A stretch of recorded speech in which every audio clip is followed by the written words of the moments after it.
I'm Mel Kuiper Jr., and here's a sneak preview of the 2013 West Coast Swing Draft.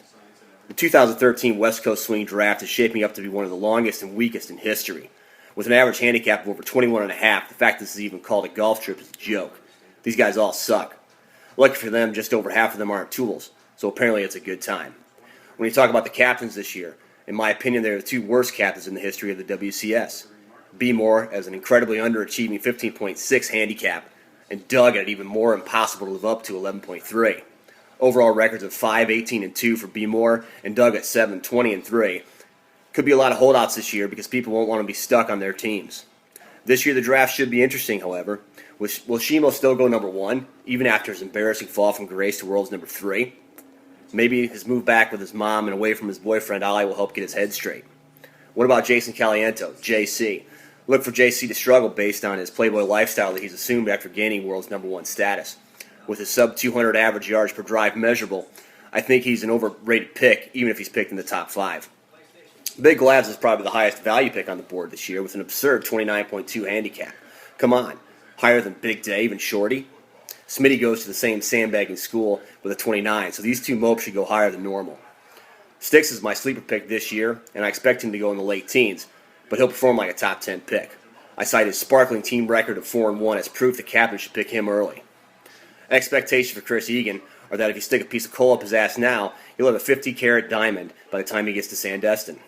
Sports psychologists are trying to help him manage stress better, and word is that switching to Joseph A. Bank suits and staying in Hampton Inn hotels is helping him, but he probably needs more brain surgery from Ashish in order to keep his stress down. He did perform uncharacteristically well under pressure at the Dallas Coast Swing, but I still bet on diamonds. Thank you, Mel. Chris Berman back here to talk to you, and I wanted to just add one more thing, Mel, if I could. Mort's not here, neither is Shefty, so I just thought I'd throw this in there.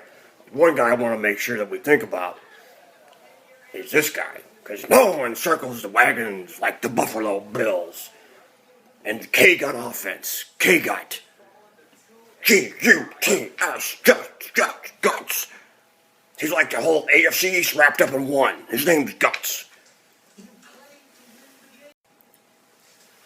Boom, that's a good point. How could I forget Guts? Last year, his speech before the last night of the West Coast Swing was one of the best in history. Better than Newt Rockne. Better than win one for the Gipper.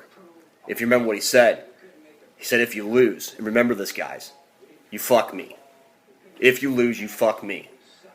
So you can't count on his intangibles. His handicap's inflated, even at a 22, but you can't count out the inflatables of a guy that can tell you that if you lose, you fuck him.